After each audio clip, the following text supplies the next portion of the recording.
What's up, everybody, and welcome back to another episode of the 10-7 MMA. I'm DS, he's Dino Bam Bam, and we're just happy to be here. Very happy to be here. How you doing, my brother? I'm doing great. Dino, how are you? I am great. I'm excited for this card. Another great fight night card that we have coming up. Yeah. Well, technically, I guess it's an ABC card, but, yeah, you know, it's not a pay-per-view. But last week's on paper was really good. This one is just as good, I think. Yeah, it's a great card. I think it's 14 fights, which is dope. Yeah. And it starts early as hell. Starts early, so be aware of that. If Yeah. you obviously, if you're not a casual, you probably already know that. And if you are, then that's okay. It'd be like that. But before we get started, Dino Bam Bam, please let them know some things that maybe they want to do. Yeah. I mean, you guys don't have to. But I'd really appreciate if you did like and subscribe. Ring the little bell that's down here. And go check us out on Instagram at the107MMA. Same way that it's spelled here. Talk to us. Let us know what you like, what you don't like. We'll talk fights with anybody. I like to talk fights with anybody, but I like to talk about fights with you more than anybody else. Wow, what a good transition. I know. See, in the business, they call that a transition. And in the business, that's right. You're getting good at it. That's so nice of you to say. But I am really excited for this card. I'm sure you are too, my friend. Marry it. Let's get right into it, though. First fight of the night is Cody Brundage versus Cedric Dumas. SD. SD, who looked fucking terrible his first time out. Miserable. I think we both had him winning. Yeah. He looked really bad. He is a street fighter through and through. And watching him fight, I understand. Well, first of all, it's not that I understand the hype. There's a reason I chose him, right? I watched the film. He's got legit power. You know, last time out, he looked like shit, though, man. I do think this is straightforward. I had high hopes for him. But he's a street fighter through and through. He's got good power. He's got some athleticism. He seemed very apprehensive last time, man. He seemed like he was very tentative. And I don't know. I don't know if it was like the big fight jitters or if he just wasn't ready, if it was too big of a moment for him. Yeah. I didn't like what I saw, man. And especially on the ground. And Cody Brundage is a really good wrestler. Is he the best UFC fighter? No, he's not. But I do personally think that he's more well-rounded. And I just think that the wrestling is going to be a difference in this one. I'll keep it straight and to the point, man. Brundage is a great wrestler. He's got a couple KOs. He KO'd Tresean Gore. Yeah. So Tresean Gore is, in my opinion, and not even in my opinion, he's a better fighter than Cedric Dumas. Let's be honest. 100%. I'm going with Cody Brundage. Just wrestling him, basically. I was going to say wrestle-effing him for 3 rounds and just winning this fight, man. I'm going to go 30-27, Cody Brundage. And let me just put a disclaimer. Could I see Cody Brundage, who's not like a world beater by any means, could I see him getting knocked out by this super powerful athletic dude who has been in a lot of fights? Of course I could. But I do think that Cody Brundage has the technical know-how to be able to wrestle him and impose as well. Right. And you said verbatim everything I was going to say. Literally, that's what I have written down here, except for the ending of the fight. I think Cody Brundage will find himself a finish. Oh, yeah? Okay. I think a TKO at a ground and pound. Dumas did not look anything like he looked on the regional scene. He did not look anything like he did I really think it was a big moment for him. And like, he panicked, you know? Yeah, he definitely maybe he froze up because of the lights. And like you said, is it possible he gets a knockout? Of course it is. The dude is super dangerous. He's got a ton of power. He just did not look all that. And we've talked about this a bunch of times, and we actually saw it last Saturday. 185 is in desperate need of a star. SD was potentially going to be that guy until his hype train kind of got derailed. Quickly. Just saw it with Christian Leroy Quickly, Duncan. but I saw enough. Yeah. I saw enough. Yeah, I agree. And honestly, I just want to say real quick, I'm sorry. No, you're I good. regret. I remember when we had that breakdown. Yeah. I think I ended up going with Christian Leroy Duncan, or did I go with Petrosian? No, I don't. All I know is like that was really close for me, and I feel like you were more confident in Duncan than I was. Well, I wasn't overly confident in him either. I was just I was leaning towards him, and I put the little put the hope out there that I know the UFC because you want to see a new prospect. You want to see a new exciting prospect, especially from the UK. Mm-hmm. It's a big market, but man, I mean, it makes sense that he lost.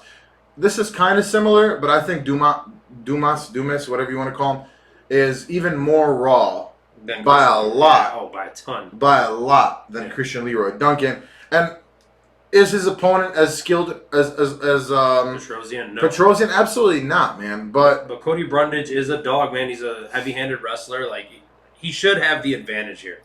What are the odds on this one? That first fight? Is that what you're talking about? Yeah. No idea, brother. So it looks like the odds are, according to Tapology, minus 125 for Brundage. I'm taking that all day, man. I'm taking that all day. Plus 105, near even. I'm taking this all day, and I feel pretty damn good about it. Yeah, agreed. So let's move on. Moving on to the next fight on the card. It is, and this is a really, really exciting fight. I'll let you take this one first. It's Tatsuro Taira versus Clayton Rodriguez, a big-time Japanese prospect. Last time out with a big win. And, of course, Clayton Rodriguez, one of the most exciting Brazilian prospects, throws crazy things. Take us away, please. Give me your thoughts on this one, my friend. Yeah, I mean, it's pretty simple to me. It's two high-level young prospects, as you mentioned. I like both these kids a lot. They're both very dangerous. Tatsuro Taira's undefeated. He's dangerous with the subs. We've seen two, I believe, arm bars in the UFC so far. So 2 of his 3 wins in the UFC are by submission. He has good power for what it's worth in the stand-up. He's very patient in the stand-up. I do like that about him. But, you know, there is work that needs to be done in the stand-up game, and he'll get there. Yeah. That's what I think about him. Clayton Rodriguez. He has room to grow into. Absolutely. Yeah. Clayton Rodriguez, one of my favorite prospects in the smaller weight classes.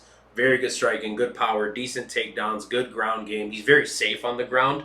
And what I mean by that is he remains safe on the ground while posing a threat to his opponent. Dude, flyweight is unreal, man. Yeah, the skill level's crazy. There are 3, these 2 being 2 of them, and then Josh Van being another one.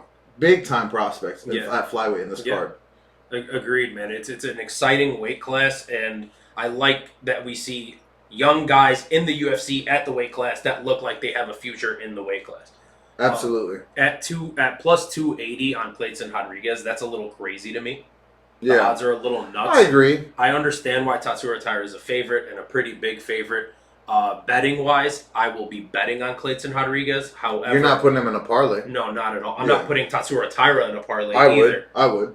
See, I wouldn't, but I am picking Tatsuro Taira. That's the official pick.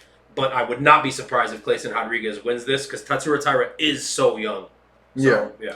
Clayton Rodriguez is pretty young too, though. Yes. You know? But I believe he's like 28, something like that. But Taira is he really? I thought he was a little bit younger than that. Something along those lines. 95. Yeah. Wow. Which, again, makes me feel old because 95 to me is like, oh, you're 14. Yeah, man. Listen. Both these guys, super fun prospects. Yeah. This has Fight of the Night written all over it. Could I see Clayton getting a KO with something crazy, something spinning? Of course I can. There's a reason he throws those shots, you know?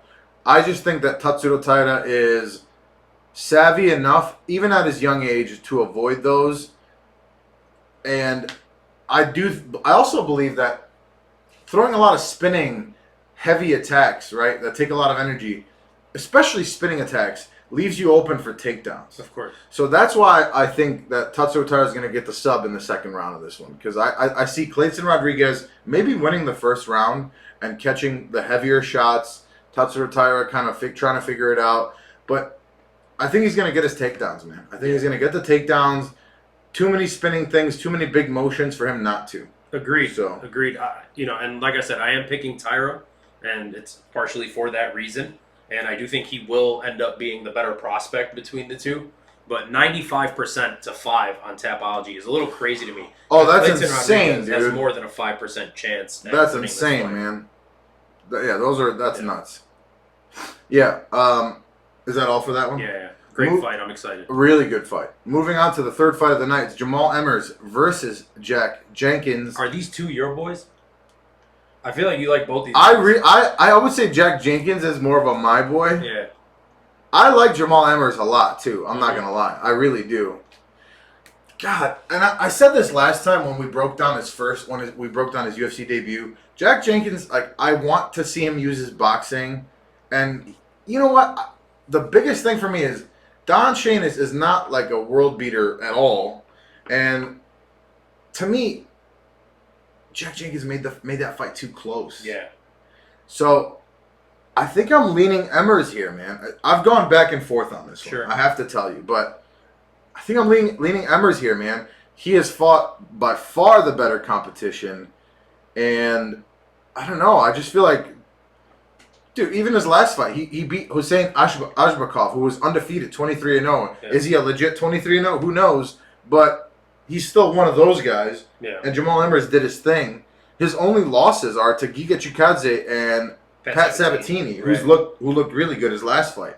So I think I am going to go with Jamal Emmers here. Is he still the underdog here? No, he's the favorite. Oh, now he's the favorite. He was the underdog. Mm-hmm. So, which I guess it makes sense. I want to see Jack Jenkins win. I do think that he has the power, and he probably has the better wrestling. I just think Jamal Emmers is savvy enough, man, and I just don't see it happening, you know? Yeah. I didn't love how I saw him perform overall versus Don Shainis. I'm going to go Jamal Emmers by decision in this one. Yeah, again, we agree here as well, and it's for the reasons you said. I think Emmers is a little bit better everywhere. The only thing that's giving me, to use your term, a little bit of pause here is Jack Jenkins has really good leg kicks, and Jamal Emmers is very susceptible to getting his leg kicked. I had that written down too, dude. And that's kind of like the one thing that's really holding me back from being like 100% confident on this one. Yep. But yes, I'm going 29-28 Emmers, and that's where we're at. Yep. Yeah. I thought you were gonna go Jack Jenkins, and I wanted to go Jack Jenkins. Yeah. But I just can't, man. So, especially after being hurt by Blake Builder. Like, I feel like with Blake Builder, I had a feeling that he would lose, but I went with my heart instead of my brain. That's a yo boy. It is a my boy. I don't know. And Jack Jenkins is too. Do I just like white guys with longer hair? Maybe that might be your thing, and this is a no judgment zone here. But what I think is going on is I think you have a connection with these dudes that are from the beginning portion of our podcast. I think you're right. I think you're absolutely right. And the second I saw Jack Jenkins or you're like, I'm taking. I want these guys. Yeah. I remember our first few episodes, like the first 2-3 episodes. Yeah. So it might be that. It could. I think you're right. I think there's something to that. Into white boys with long hair, and that's okay. You know. Yeah. It's absolutely. 2023, dude. That we're way past that. Oh, you said it, brother. Moving on to the fourth fight of the night, it's Trevor Peek, who is, he's basically Nate Landwehr light. See, I think he's like a Bryce Mitchell with power. He is insane, though. Yeah. He is so sloppy. Yeah. But I feel like the relentlessness, it's Nate Landwehr. And also the fact that he was like a crackhead. I love that for him. Not that he was a crackhead, but the fact that he's no longer. Right. Or maybe he is, and that's why he's just got that crackhead strength. Yeah. Versus Chepe Mariscal. I'll let you take this one first. Please give me your thoughts, my friend. Yeah, so Trevor Peek, I'm going to go ahead and claim him new my boy. I love him. I love him. Awesome. He's dope. He's exciting as shit. I like the comparison to Nate the Train. I also like the Bryce Mitchell one that I have. He's fun, dude. He's an exciting fighter. He throws bombs, and once shit gets serious. You know? Yeah. Once shit gets serious, he's down to brawl. Oh my god. And what do you mean? He throws standing hammer fists, crazy shit. But I don't usually like that. It's fun as hell to watch. No matter who's doing it, it's super exciting to watch. And I don't like it mostly, for fighters mostly. And I think one day he is going to lose to somebody that's worse than him by doing that shit. Trevor Peek? Yeah, he's going to lose to somebody that's way, below him in the rankings or just below him as a fighter. That's not good, but for now, he's fun as shit. And then we got Chepe Super Brawly from the film that I've seen from him. He's a finisher, though. He's super dangerous on the feet and with the subs as well. His last 3 fights were in Cage Warriors, in Combate Global, and in the LFA. So good promotions. 3 big promotions. That's what I'm saying. 3 straight fights and good promotions. And he has also fought a lot of UFC competition. Yes. Steve Garcia lost to Steve Garcia by KO. Who else we got? Joe Anderson Brito lost to him too. Yusuf Zalal beat him by unanimous decision. Yeah. He actually has a split decision win over Pat Sabatini. Yeah. He has a loss over somebody we just talked about, Bryce Mitchell, Gregor Gillespie. So he has fought legit competition. This is one of those rare occasions where the guy making his UFC debut has a lot more fights to begin with, and also a lot more UFC competition experience. Level-wise, right? yeah. Absolutely. He's definitely the more experienced fighter here. This fight started as a coin flip, and now Peak is a huge favorite. Get out of here. Yeah. That's got to be the fanfare, man. It has to be. I don't love the odds because to me, like I said, Peak seems like that guy that will lose to subpar competition. Yeah. Not saying that that's what Chepe is, but it's going to be fun as shit. They're both going to be swinging for the fences. I see a round 1 KO, and I think it's going to go in favor of Peak, but I wouldn't be surprised if he loses. Interesting. Yeah. I'm glad you picked him. I wanted to. Mariscal trains with Elevation Fight Team. Yes, it's his debut. Like we said, though, ton of experience, man. He's explosive. He's really explosive. He's happy to charge at you swinging. Somebody's getting knocked out in this one. Yeah. Chepe's got good power. We've seen Trevor Peak's power. Chepe, one thing I like about it, he's always looking for damage, whether it's on the ground, on the feet. I just think that experience is going to be a difference maker. This is going to be an insane fight. It's going to be really about who lands the big shot first. Exactly. Because of the odds, now hearing them especially, I'm definitely going Chepe Mariscal on this one. Fair. And I'm going by knockout in the second round, TKO. Okay. Under 1.5? I would put a sprinkle on it. Yeah. I'm not super convinced. I will say this. If it ends in the first round, I think it's Trevor Peak's way. Yeah. But I could absolutely see Chepe finishing him too. Okay. So that's the first one we disagree on. Is it? Yeah. It is. Interesting. Moving on to the fifth fight of the night, and I'm really curious to see what you have to say about this one. It's Zhalgas Zhumagulov versus Joshua Van, making his UFC debut. Mm-hmm. And who was Zhalgas supposed to fight? Because he was supposed to fight last week. I remember watching the film a week ago. Yeah. He was going to fight, I'll tell you right now, Felipe Bunes, who was also going to be making his UFC debut. And I think that was a much better fight for I'm sorry, I'm not for the fans. It would have been a closer fight. I don't think this fight's close at all. I think Zhalgas is going to be able to do the things that he wants to do, which is wrestle. Yeah. And okay, we've seen that his style. We've talked about it before. It's not very fan friendly. It's not very judge friendly. He's gotten, he's been on. He's also 35 at lightweight. Right, but he's been on the wrong end of a few sus decisions against high level competition. Like, he is a good fighter. Yeah. Is he the best? No, he's not. He's a great fighter. I'd love to fight him. I don't think anybody's mistaking him for being like a top level guy, but he's good. He's decent. And the problem with Joshua Fan is he doesn't have wrestling, and he's young as hell. But he's so young. Right, but Zhalgas and he is improving in it. Sure, but I just don't see a 21-year-old kid on He's got great arms. Notice. You do too. Thank you so much. Absolutely. But aesthetically, the kid looks the part. He just doesn't have the ground game. And I think Zhalgas is going to take him down early, going to take him down often if he has to. I think he finds a sub in this fight pretty quickly, round 1 or round 2. RNC for Zhalgas. Yeah. I think Zhalgas is too old to finish Joshua Van. I actually really like Joshua Van as a prospect, and he's so goddamn young. I do believe in him. I do think he'll make some noise in this really tough division at flyweight in the UFC. I originally wanted to pick him, man. I could absolutely see him because he's a boxer first and foremost. Yeah. I could absolutely see him dropping Zhalgas because Zhalgas is off a huge layoff, or a pretty big layoff, at 35 years old in like the most skilled division, and Joshua Van has really fast hands. But you're right. I think I have to side with you on this one. Joshua Van is improving in the ground game, but Zhalgas has really good ground game already. It's just not a great matchup for him in his debut. I'm going to go Zhalgas. I don't think he gets the finish, man. He's just not a finisher. He's really just not a finisher. And especially Joshua Van is a finisher. Yeah. All of his fights have ended by finish, I want to say, whether it's win or loss. Most of them he's won. But even the times that he's lost, he gets finished. So I don't see this fight. I see this fight going the distance. I don't see it being a finish. I'm going to go Zhalgas by... I'm going to go 29-28 decision on this one. Okay. If Zhalgas loses this fight, he goes to 1-6 in the UFC. He's done. You got to cut him, right? You have to cut him. Barring all the bullshit. And I know that he's had, like, he's gotten scammed a couple times. I get all that. I just don't see it. You know, I think at 35 years old, go to your 2 baby mamas, call it a day, my brother. Yeah. You know? Yeah. So, moving on to the sixth fight of the night. It's our first women's fight of the night. It's Tabatha Ricci versus Gillian Robertson. Yeah. Did I go first on the last one? I think I did. I'll let you take this one.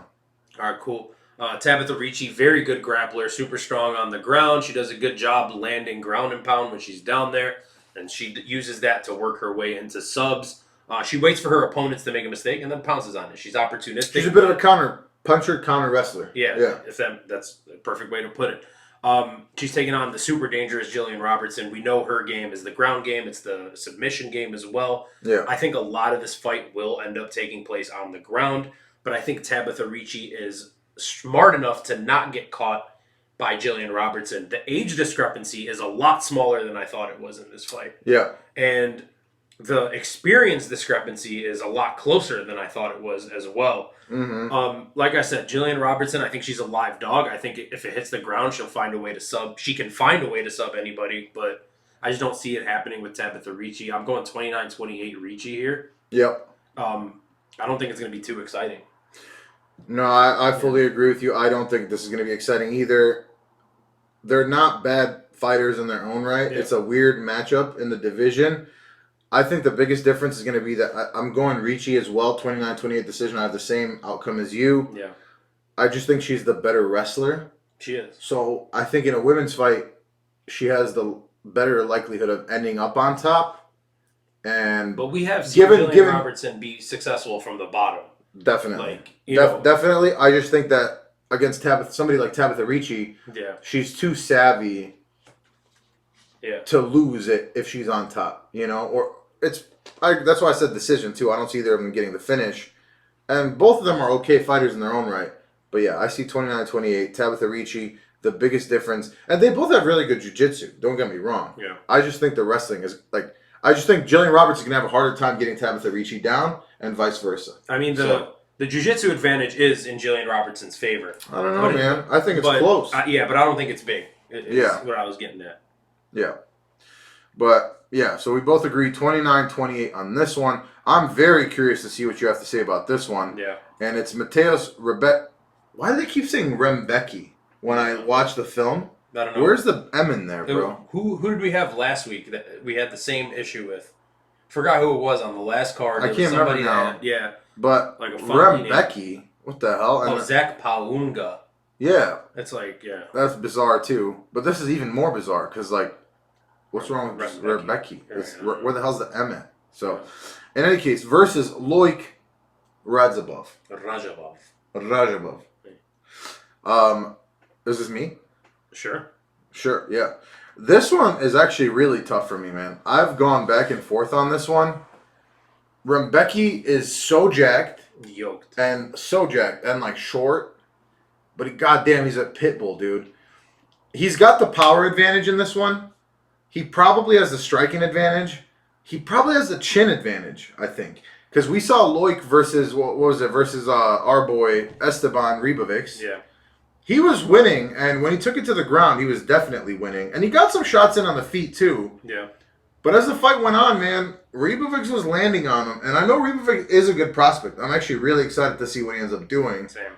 But I don't know, man. Originally, I wanted to say Loik has the better wrestling. I'm not sure that that's the case.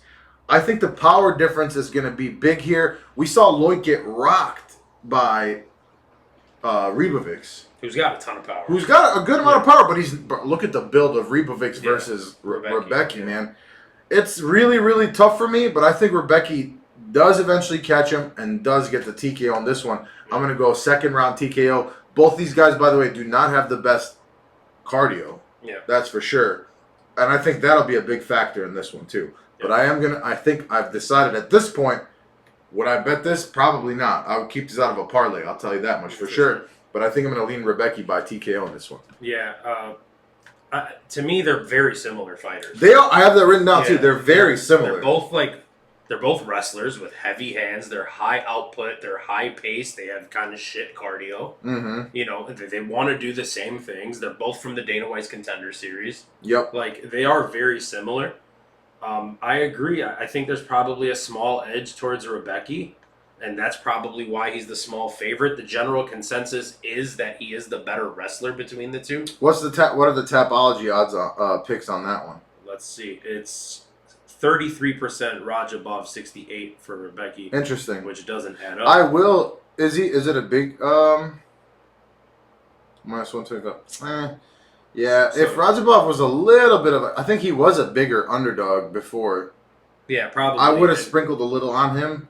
At this point, it's such a toss-up. This is a really tough fight to call. Yeah, I am going Rebecki, same method, round 2 KO, TKO.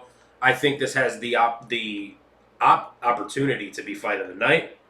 And if it doesn't end quickly, it'll be a wild-ass 15 minutes. Oh, dude, this is ending in the first or second round. I think so, too. Or you're right. Or neither of these guys catch each other flush, and we're treated to a round and a half of boring-ass hugging for the second half of the fight. Yeah. It should be fun, though. The first round and a half will for sure be fun.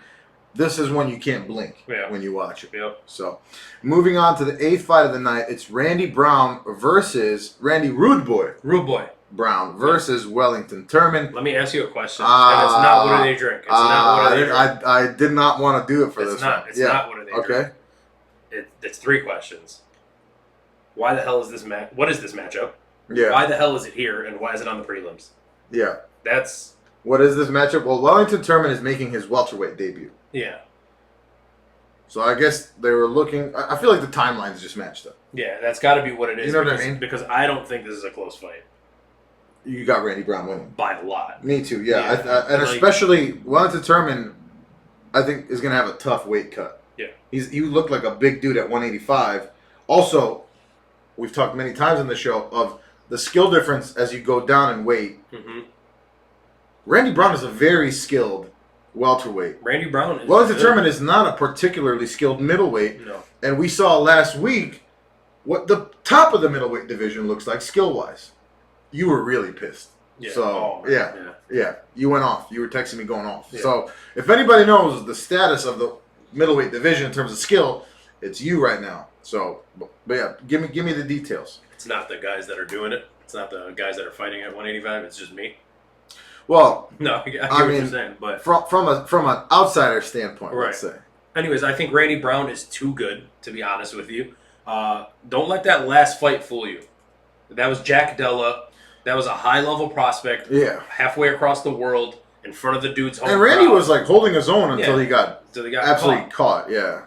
He's long-bodied. He's fast. Like, we know everything about Randy Brown. He's the tallest active welterweight. Which is wild.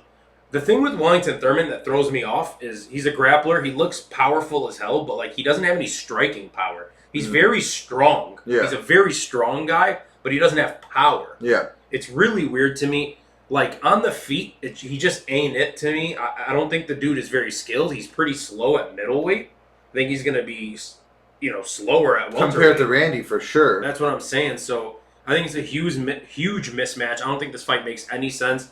Taking Randy Brown by TKO round 2, I think he probably just picks at him until he fucking hurts him, or dude gets tired, and Randy Brown gets a finish and kind of gets back on a little streak here.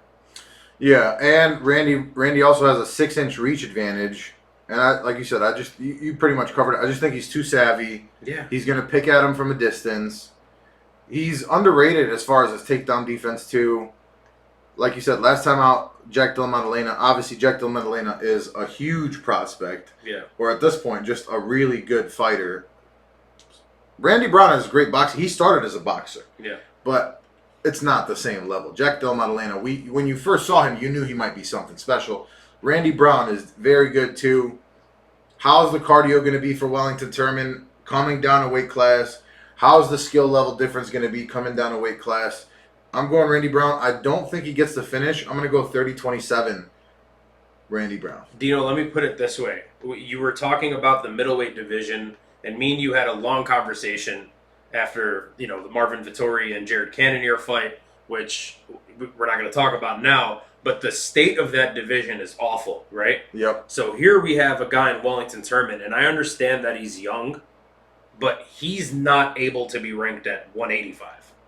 No. And Randy Brown was just ranked at 170. I know he's not 100%. But he's like, since he's not ranked, he's got to be 16 or 17th in the division. Like, he is fighting for a ranking, possibly. Yep. And if he doesn't get a ranking here, he's going to fight a ranked guy next. Yep. So if you can't be ranked at 185, I think there's no chance in hell you could be ranked at 170. No, it's a much tougher division. Yeah. And there's no question about that, objectively. Yeah. Yeah, I agree with you, man. Moving on to the next fight of the night, and this is a pretty interesting one. It's Neil Magny versus Phil Rowe. Yeah. I guess I'll take this one first, man. To me, this is the exact kind of fight that Neil Magny wins. Okay. His ground game is always underrated. And I don't really see Phil... I think the only advantage that Phil Rowe on paper potentially has is taking him down and the grappling advantage. I think Neil Magny has one of the more underrated ground games. He's been in so many fights. He's good at everything. He's good at everything. I kind of see this playing out like this last fight. I see Neil Magny picking at him at range. I don't see Phil Rowe having the same success. I think Neil Magny is too savvy for it. Like I said, his ground game is underrated. I think he's going to do enough. I think this is going to be a boring fight. Yeah. I think this will be a boring fight. As fight. Neil Magny fights generally are. Right. Right. He just fought Gilbert Burns, dude. Like, the level of competition, let's not even go there. I just think this is the exact kind of fight that he wins. I see him winning 29-28. I do think it'll be a close fight. I just think overall Neil Magny is too savvy. He knows what the judges are looking for, and he'll be able to win a very technical striking match and be able to outpoint Phil Rowe. I just think if Phil Rowe was 2 or 3 years younger or Neil Magny was 2 or 3 years older, it would kind of be a layup for Phil Rowe at that point. Yeah. But it's kind of this weird in-between area that we're stuck in right now. So I feel like Magny by decision is the right pick to make here. It's the one that makes the most sense. I won't be surprised if Phil Rowe wins it, but what that would mean is that Neil Magny's done. It's finally, the age is caught up to him. You think so? I don't think he is. He would have the leeway still of just being such a... Well, yeah, I don't think he's done in terms of, like, it's over. In terms of, like, making any real noise. Right, yeah. He would be done in terms of making any real noise. I agree. Yeah. I agree with that. Moving on to the next fight of the night, and I believe it's our 10th one. And, man, this one is very, very interesting to me. This is a certified my boy, Brendan Allen versus Bruno Silva. I'll let you take this one first. But, man, I'm going to be nervous for this one. Same. I love Brendan Allen. Okay, good. Really quickly, we had the Mateusz Rebecki versus Loik Radzhabov, and then we get Randy Brown, Wellington Turman, Neil Magny, Phil Rowe. We're here now. We move on the card, and there's like more. This little stretch of fights here is dope. Oh, it's dope. I think it's a great job. Oh, man, it's really good. It's really well put together. It's fire. But anyways, Brendan Allen, he's hot as hell right now. 4-fight win streak. Last time out, he was the de facto main event. That was when Nikita Krylov and Span fell apart. And weirdly enough, that was the first main event I got in that like little streak that I went on. Eight main event streak. That was a legendary streak. Made great money on that because I bet him by sub round 3 and I snapped on verdict. I remember that. Fire. But anyways, he's well-rounded. I feel like people don't really understand how well-rounded Brendan Allen is because originally he was like a super big just grappler. Like he was a jiu-jitsu nerd kind of guy. Then he started falling in love with his hands and he would just kickbox people. Typical. Right. And now... And that, to me, is a big, big factor in this fight. Which Brendan Allen are we getting? Because Brendan Allen, I think, overall, skill-wise, if we're talking about well-roundedness, and again, we've talked about the trash status of the middleweight division, he is, overall skill-wise, if we're talking about overall grappling and striking skill, and this might be a bold statement, to me, is he only behind Whitaker? Like, I get where you're coming from. You know what I'm saying? Like, I just hope he doesn't fall too much in love with the striking because if you stand there and bang with Bruno Silva is going to have the power advantage. He will. He's going to knock him out. He will knock his ass out. So, we know Bruno Silva, huge knockout threat. We just saw him knock out Brad Tavares. Dude, he wobbled Alex Pereira. Right. He had a great fight with Alex Pereira. That was probably his tightest fight. And that's like what he's most known for. Yeah. So, this fight is scary for me. I'm a Brendan Allen fan. My mind is telling me Brendan Allen, but like you said, we need the Brendan Allen that relies on his grappling. You cannot get caught in that stand-up war with Silva. You're going to get knocked out. If Allen relies on that game plan, I think he can win this fight very easily. I think he can find a sub, but more than likely a decision. And if he doesn't rely on that, Silva round 1 KO. Yeah, and I really, really don't want to see that. Yeah, like, same. I am probably more invested in Brendan Allen than pretty much anybody else on this card. I really like just being subjective and like who I like, my boys, my guys, right? Yeah. I want to see Brendan Allen do good. Like you said though, man, you hit it on the head. Like you can't stand there and bang in the phone booth with Bruno Silva. He's got the power advantage. He didn't look great versus Mearshart. You know, he really didn't. He has not. Mearshart's that guy, though, right? I know. Mearshart, yeah. He always has those fights that kind of like... I hope he's careful of that right hand. I hope he's careful of that same fate. Versus Tavares, too, man. Tavares is my boy, too. Yeah. And he was definitely winning that fight until he started getting caught. And Bruno Silva has some heavy-ass hands, man. I'm going to go with Brendan Allen just because I really, really want him to win. Mm-hmm. I'm going to go 29-28 decision. I just hope he doesn't get knocked out. You don't see a sub if he gets a takedown? I could see that too, man. Yeah. I could see it. I just feel like he might like want to continue to. He might go for the TKO or the KO. So I just think at his age and knowing what Bruno Silva is, that's a terrible. Like, there's no way that's the game plan. So if he does, I see him like. If he does the right game plan, I see him like a ground and pound kind of TKO. Sure, but what I'm saying is I don't see Brendan Allen getting into a stand-up war because there's no way that's the game plan. I would hope not. You're not sitting there. You're not. I think he's with Henry Hooft, right? I think. Anyways, his coaches should be a lot smarter than you and I sitting here. There's no way Henry Hooft's like, hey man, let's get into a stand-up war with this dude. Yeah, that's not the plan, man. So I hope he sticks to it. Yeah, me too, man. And like I said, really, really, really want him to win. He's got a great record. Both these guys, I like both of these guys, but I really like Brendan Allen. Yeah. So, moving on to the next fight of the night, it's David Onama versus Gabriel Santos. Or as my phone often corrects it to, David Obama. The long-lost brother that fights. Yeah. Did I go first in the last one, or did you? I did. I believe so. Well, David Onama, man, I remember there was a time when he was so goddamn hyped, like one of the more hyped guys coming into the UFC or that had just come into the UFC. I don't think that he's the guy that we thought he could be, and there's nothing wrong with that.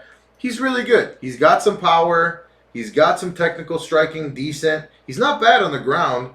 I think his biggest issue is that at 145, he gasses out like a goddamn middleweight. Yeah. He gasses out unbelievably. Look at the Nate Landwehr fight. Nate Landwehr dominated the second round.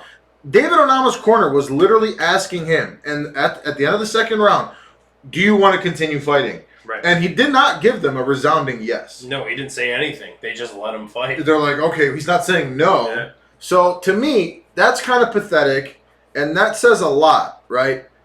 He's been in too many close fights versus people who were kind of supposed to be easy for him, right? Kind of supposed to be cans that he was being gifted because he was this up-and-coming prospect out of Uganda.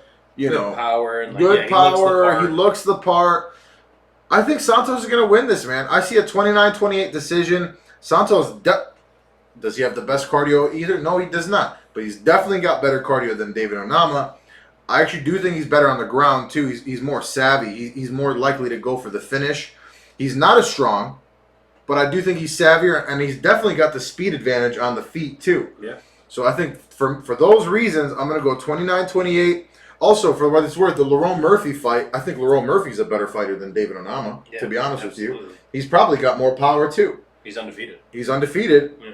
And I think you could have given that fight to Santos. So, also, Onama was rocked by Landwehr, and Nate Landwehr is an awesome fighter, super fun to watch. Not the strongest guy, and his chin was rocked.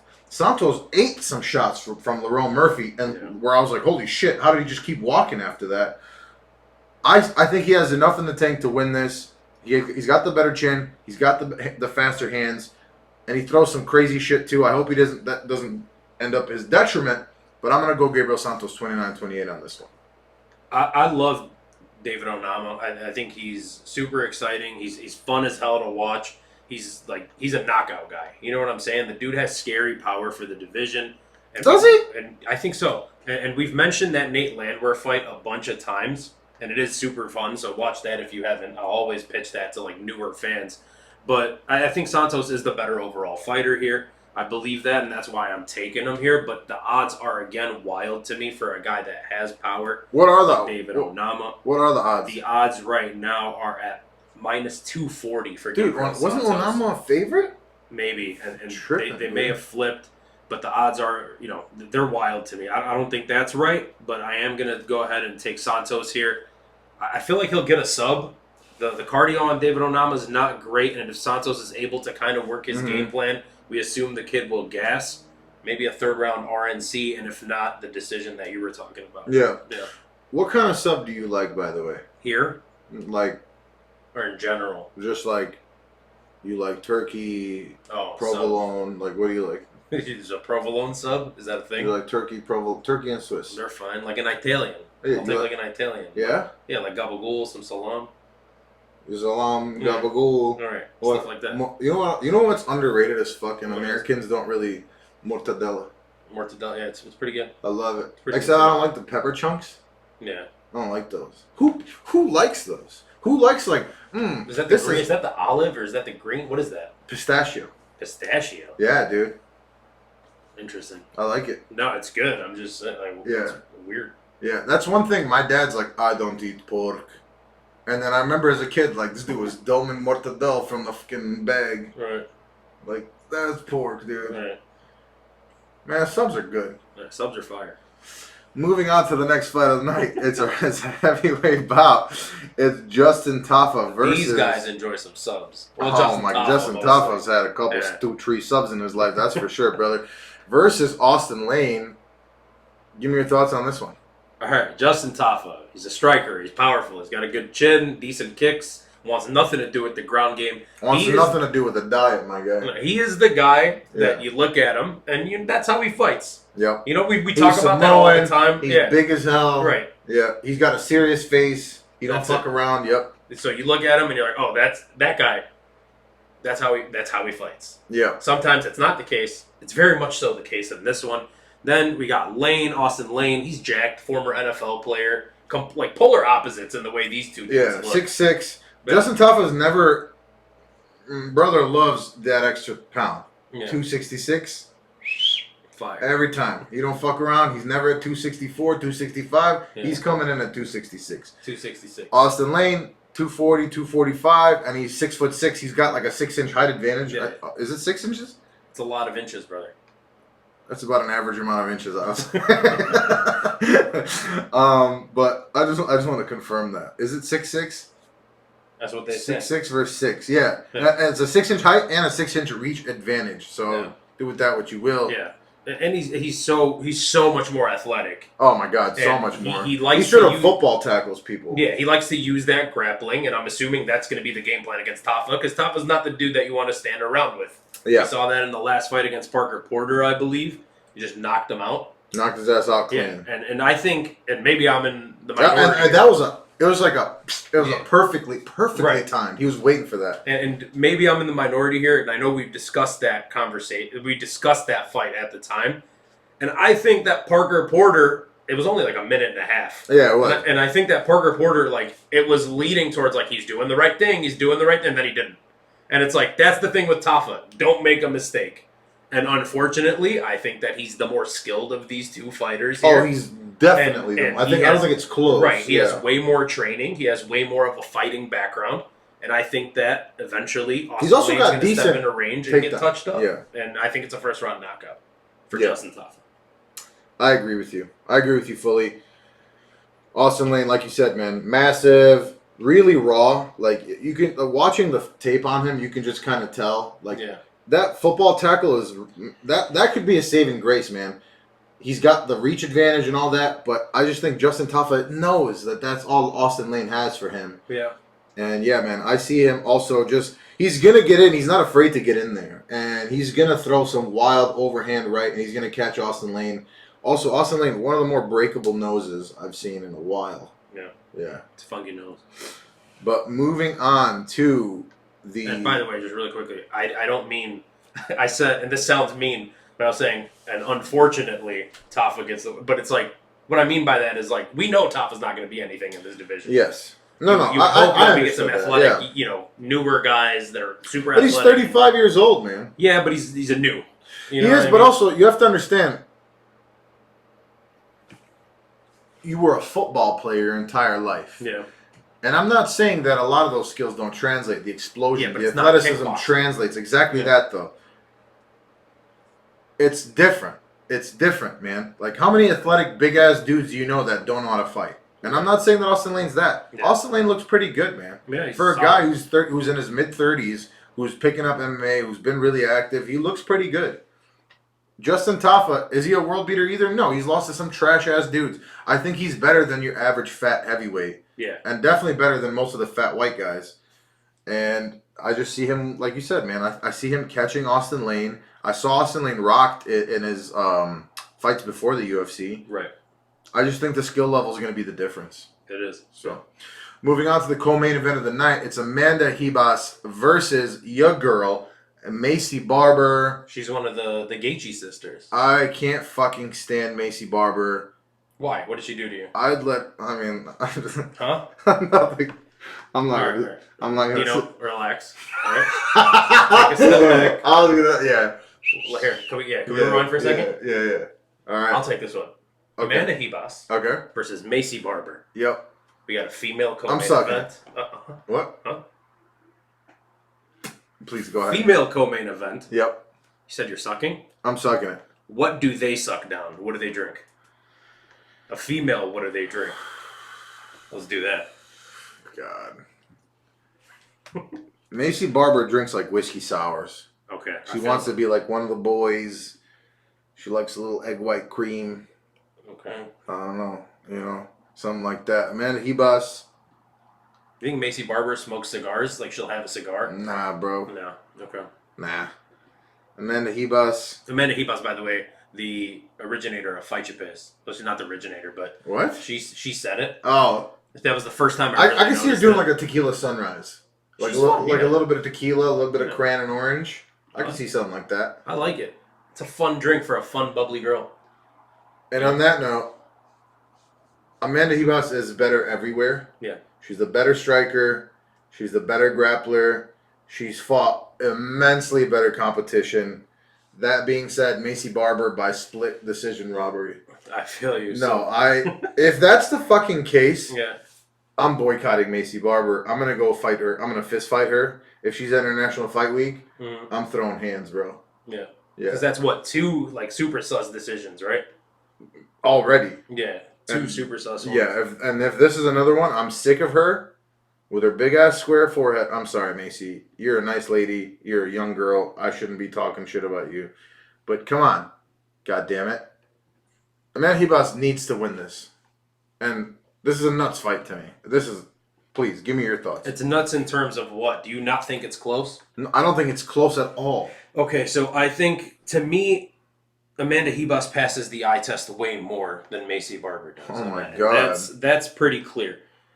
I don't think Maycee Barber is as bad as some people think she is. No, but I think people exaggerate things because of the shitty wins that she's been gifted. Yeah. That's one of those. That's what it is. Having said that, I have nothing bad to say about Maycee Gaethje. All I want to say is that Amanda Ribas probably wins this 30-27. I see the same thing happening, and inshallah it happens. So, moving on to the main event of the night, it's Josh Emmett versus Ilia Topuria. We're back at 0, brother. Shout out Marvin Vettori and that steel-ass chin that he got. Big square-headed ass fucking... What's the guy from Minecraft? Minecraft Steve? He looked just Marvin like that Vettori, motherfucker, bro. Minecraft Marvin. Come on, bro, you big-headed ass bitch. So disappointing. I know, man. So disappointing. But... Gotta give credit where it's due, man. Jared Cannonier, unbelievable. That was the best Jared. I'm sorry that we're doing this, but that was the best Jared Cannonier I've seen. No question. Ever. In what world would you have expected a record-setting output in that fight from anybody? Right. And then it's Jared Cannonier, and Vettori survives 5 rounds, and Vettori is getting a lot of love for being tough and durable and impossible to finish and all of that. We're not going to spend time talking about it, but I am very disappointed in Marvin Vettori's performance. Yep, and like you said, in the middleweight division as a whole. Yeah. So, in any case, give me your thoughts on this one. Josh Emmett versus Ilia Topuria. Josh Emmett, we know what he is. Stupid power. If he lands that big-ass hook, you are going to sleep. I think at 145, potentially, he has the best power in the division. Punching power? Absolutely. And Yair has the hardest kicks. Right, agreed. Volk has a lot of power, but if we're isolating punching power, it has to be Josh Emmett. It's Josh Emmett. He's fast, too, in the striking, man, but last time out, he did get outclassed by Yair Rodriguez, who we will be seeing shortly versus Alexander Volkanovski here. The way I see it is Emmett is really good, but he's a step behind those top tier guys. No question. 45. No question. But, Dino, he has the power to finish anybody at one 145 any one of them. At any given night because of that punching power. Then we have Ilia Topuria. He's 13-0, undefeated. He's a dog. He's the epitome of well-rounded to me when it comes to these younger prospect guys. He looks at home everywhere in the cage and the striking. He's fast. He's powerful. He's crisp. He has good movement. On the ground, he's super dangerous. A high-level wrestler, high-level jiu-jitsu practitioner. He's liable to do anything at any time in the fight. It seems as if he doesn't have necessarily one game plan or a plan A, plan B. He goes in there and he just reacts and fights. And that's why Ilia Topuria is a very exciting fighter for me personally. I think the most exciting prospect, if you want to still call him that, in all of MMA. Right. And the only time we've seen him in any real trouble was in London against Jai Herbert, who is a 155er. He's much taller. It was in his home country. He had the beef going on with Paddy. Ilia Topuria did, so there was a lot of shit going on. Yeah, maybe he was emotional, mental, yeah. And so we saw him in some trouble there, but he ended up getting the knockout. I think Ilia Topuria has everything to be a future title contender at 145, a potential future champion. I think he's miles ahead of Josh Emmett in all aspects of the game, besides maybe the raw punching power. Outside of a wild haymaker, I don't see how in the world Josh Emmett wins this fight. I also don't like Josh Emmett coming back so quickly after taking the damage he did against Yair Rodriguez. A lot of damage. Topuria's about 10 years younger than him. Having said all that, there is good money to be made on Josh Emmett by knockout. However, I'm not doing that. I think Topuria by TKO in the third or fourth makes the most sense to me. And wild take, if he wins this fight and Volkanovski beats Yair, I think that's the next contender for Alex Volkanovski. Yeah, man. You've pretty much said it exactly as I have it too. Another couple points I just want to add is Yair Rodriguez gave Emmett trouble on the ground. Ilia Topuria is a much better grappler than Yair Rodriguez. He's also, Ilia Topuria, one of the most accurate strikers in the weight class too. We don't talk, again, I've said this before, we don't talk about accuracy as a stat too much. He lands 46% of his shots. That is a lot better than 49% of his shots. That's to Emmett's 37%. Yeah. Like you said, the only way I see Emmett winning this at all is catching him. I think he's going to take more damage in this fight. I just don't think it's going to happen for Josh Emmett. Ilia Topuria, one of the most well-rounded prospect, like you said, period. One of the most well-rounded fighters in the weight class, in a really tough weight class. He's better everywhere, man. And I don't know that he's going to get the finish. I'm actually undecided on how it's going to end. Yeah. But I feel very, very confident that he will get this win, no matter what. And I just want to add in, correct myself, there's a 12-year discrepancy. Ilia Topuria at 26, Josh Emmett 30. Josh Emmett wears it well, though. He wears it well. He moves well. He's not like... You don't see guys at this weight class at that age, especially at the top of the weight class. Yeah. So kudos to him. And again, he has the chance. He has that puncher's chance. If anyone has a puncher's chance at 145, it's he's Josh the Emmett. definition of puncher's chance. That's what I'm saying. Yeah. So he's kind of shaped weird, though, no? Right? His body trips me out, Josh Emmett. He's he looks like Geodude or something. He does. He's got a good haircut, though. Great haircut. Love it. Anything else, Dino? That's it, man. Take us out. Fantastic card. I'm going to enjoy it. Are you going to enjoy it? I always do. I hope you guys enjoy it as well. I hope you guys enjoyed watching this video. If you did, leave us a like. Press the little subscribe button. Ring the bell. Follow us on Instagram at D107MMA. I'm Dino Bam Bam. He's DS, a.k.a. MMA Young Boy. Appreciate the love, guys. Peace.